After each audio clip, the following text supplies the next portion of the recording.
one of the fundamental things that differentiates between the human species and all other creatures on the planet is the question mark. The ability to question things.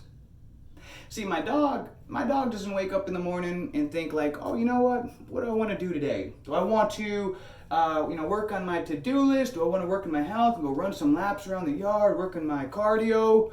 Or do I want to, just sleep all day? No, my dog just reacts on instinct, responds and reacts on instinct.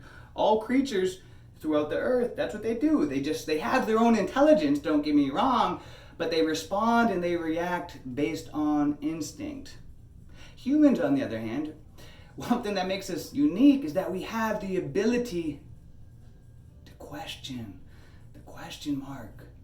We have the ability to question things. We have the ability to wake up in the morning and say, what do I want to do with my day? Do I want to, spend it all watching TV, Netflix? Do I want to go to the gym? Do I want to work on some businesses? Whatever. But we have the ability to question things. And what I've noticed, a lot of similarities between the men going their own way movement, the MGTOW, and conspiracy theories, if you will, conspiracy theories. Today happens to be the 50 years since we supposedly landed on the moon. 50 years. It's all over social media. I've been seeing all kinds of posts and things about that. The 50 years since one of humanity's greatest accomplishments. And what's interesting is see the correlation. If you even question the moon landing, if you even just question it, then you're labeled as a conspiracy theorist, as a tinfoil hat wearer. You're labeled as you're laughed at, you're ridiculed for even just simply questioning it, for exercising one of our greatest strengths and one of our most unique prized possessions, our ability to question things just simply by questioning it, researching into it, investigating, chatting about it with others. You immediately will get labeled as a conspiracy theorist, ridiculed, laughed at. People get very offended over it. They get upset. Their emotions fly off the handle.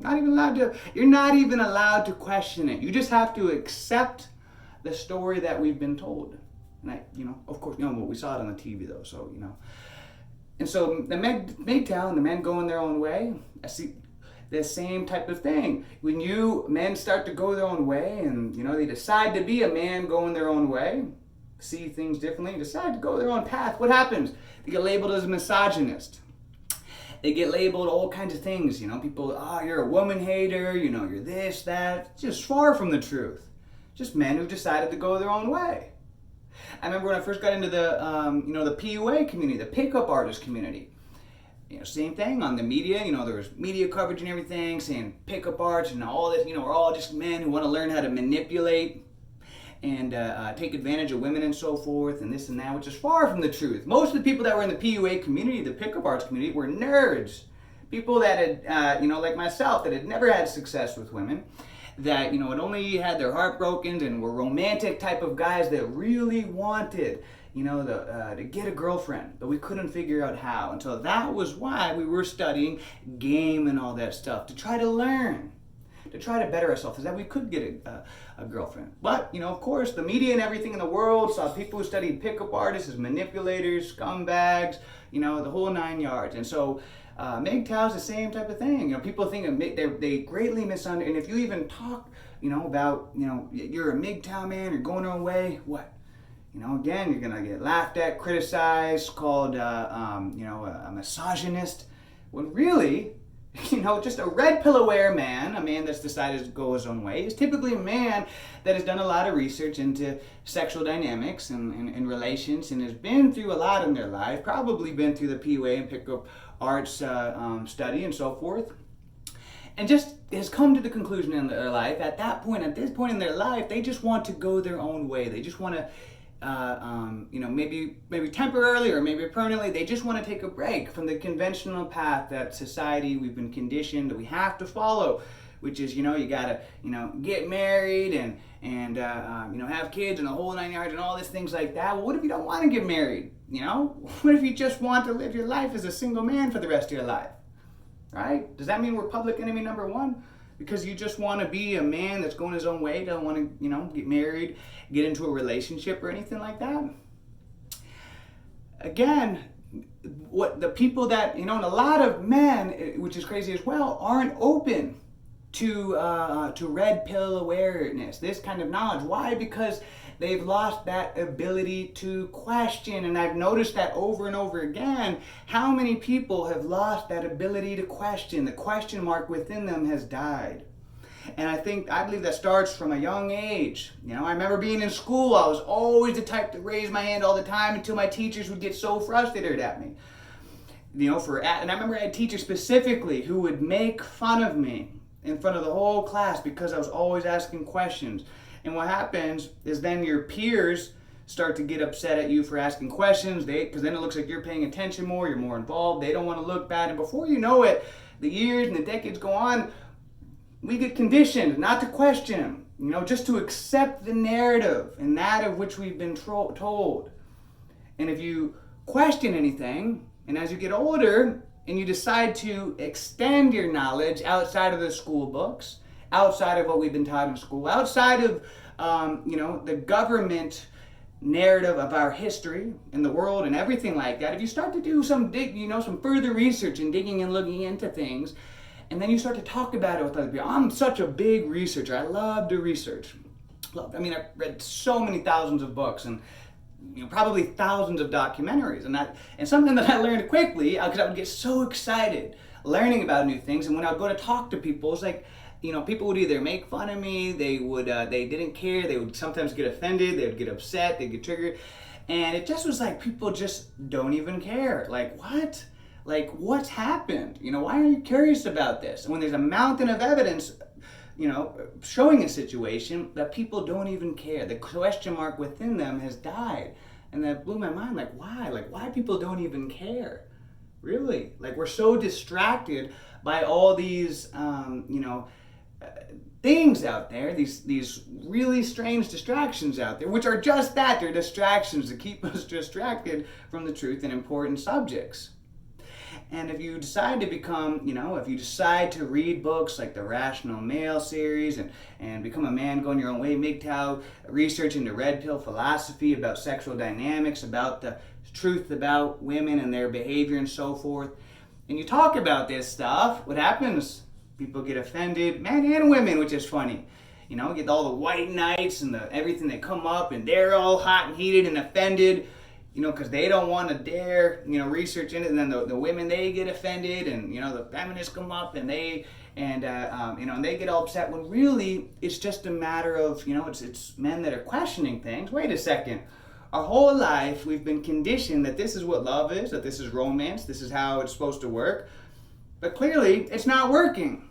It's like an anomaly if a couple can stay together nowadays. The divorce rates are skyrocketed. It's more inevitable that couples are going to divorce than stay together. Relationships barely can last longer than like a week nowadays with online dating apps and everything. And so the relationship situation is horrible. So so what we've been taught is clearly about romance and dating and how everything should work is clearly not accurate. And so for those who have decided to do their own homework and research further into the subject of sexual dynamics, relationship, dating, and so forth, and then you come out and you talk about this, can quickly, people can really easily get offended and triggered and start to call you all kind of name things just because you're curious and the question mark came up. You wanted to research further into something, right? Because you wanted to exercise the question mark instead of just accepting the mainstream narrative in which we have been told, about how dating relationships are supposed to work and everything. Of course, getting a call right in the middle of it about how relationships are supposed to work. You see the Disney movie. Wait a second, I thought relationships were going to be just like the Disney movies. You see the Disney movies, and I thought that's what I was going to be. It's nothing like that. I thought if I was a super nice guy and and a little beta nerd like in the movie, then I would get the girl and everything. When how come everybody, the guys that are assholes and everything, how come they get the girl and I don't for being the nice guy, right? So what happens is, for people that have become aware and start to realize that there are some flaws in the narrative that we've been sold and start to do their own research, then all of a sudden they get labeled. They get labeled as these, less than favorable terms and looked down upon. And so I noticed that similarities in conspiracy research, because I'm such a heavy researcher. So the moon landing, let's think about this. Is this very topic alone triggering you, making you upset, getting all emotional? Oh, oh my God, he doesn't think we landed on the moon or whatever. Think about that. Why are you so upset then? If this does bother you, why? You're no better than the SJWs or the feminists that you make fun of that lose their cool. If you can't maintain your cool while discussing a topic, while looking into some research, and most importantly, while questioning things. If you're flying off the handle and getting upset just simply because I'm questioning and bringing up a topic, then that's an area you need to work on. Being able to control your emotional. Because a fool is someone that has no control over their emotional state at all. So let's look at it. Let's look at it. What similarities is there in the moon landing? Supposedly, it's 2019 right now, and supposedly 50 years ago, it's the last time, 5 decades ago, is the last time we supposedly went to the moon, right? That, man stepped on the moon or whatever. So you're telling me that 50 years ago, and maybe we really did. Again, this is just a questioning exercise, which is important.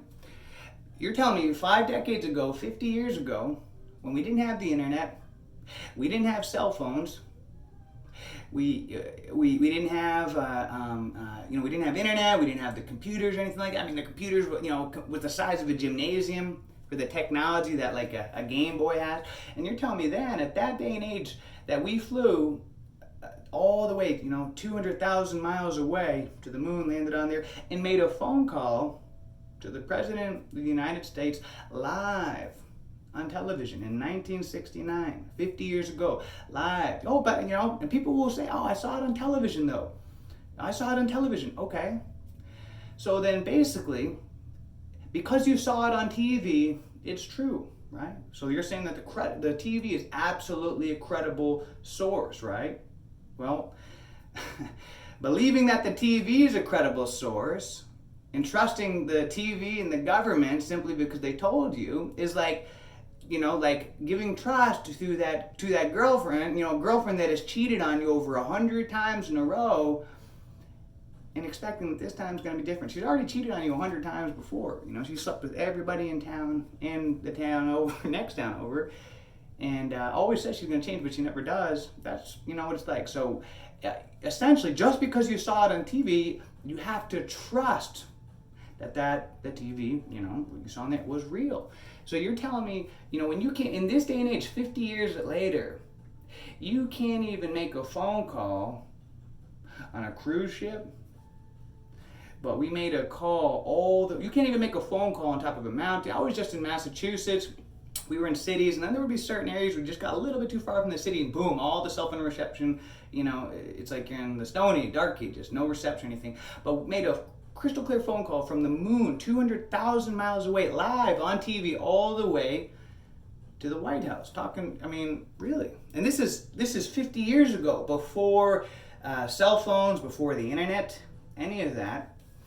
And we did that. Who knows? Maybe we did. But there's a lot of other interesting coincidences about this. Supposedly, NASA, they say they lost the technology to go back there. They lost the technology. One of the greatest accomplishments in human history, and we lost. They just, I was moving some paperwork on the desk and I just lost it. We can't remember how to get back there because we lost the technology. Okay. You lost the technology. What do you have in like one sheet of paper and just, I was cleaning up the office and just accidentally, threw it into the recycle bin or something. And then supposedly, and this is all stuff you can fact check this and look this up yourself. This is, this is straight from the horse's mouth. NASA, they had hundreds, not just one tape, but hundreds of tapes of footage of the process of going and landing on the moon.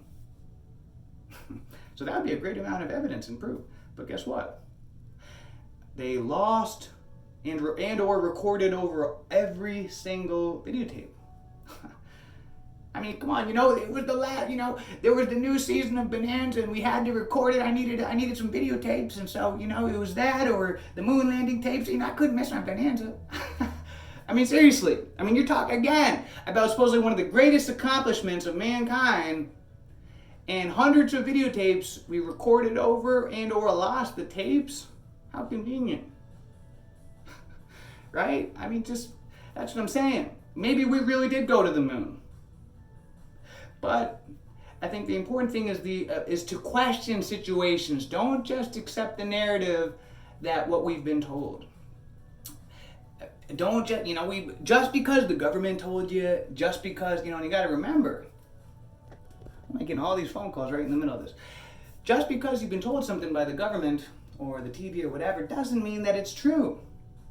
Part of achieving freedom is waking up to the reality of the world that we lived in. If you just want to stay in ignorance for the rest of your life, then you're not really going to be free.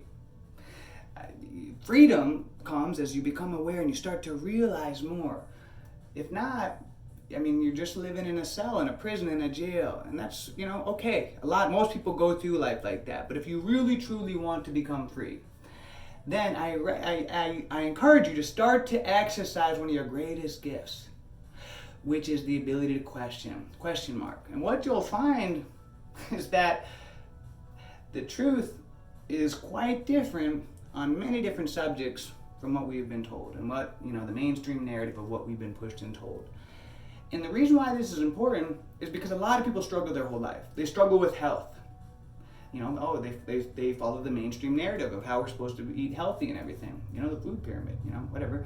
And finances and in every subject, relationships, men and women, social, sexual dynamics. And people struggle in all different areas of life. And it's because they're just accepting the mainstream narrative of what we've been told. And they don't dare question and research further into subjects because of the fact that they don't want to get labeled as a conspiracy theorist, as a misogynist or a manipulator for studying game, PUA, or about, male-female sexual dynamics, the truth about women and their behavior and so forth.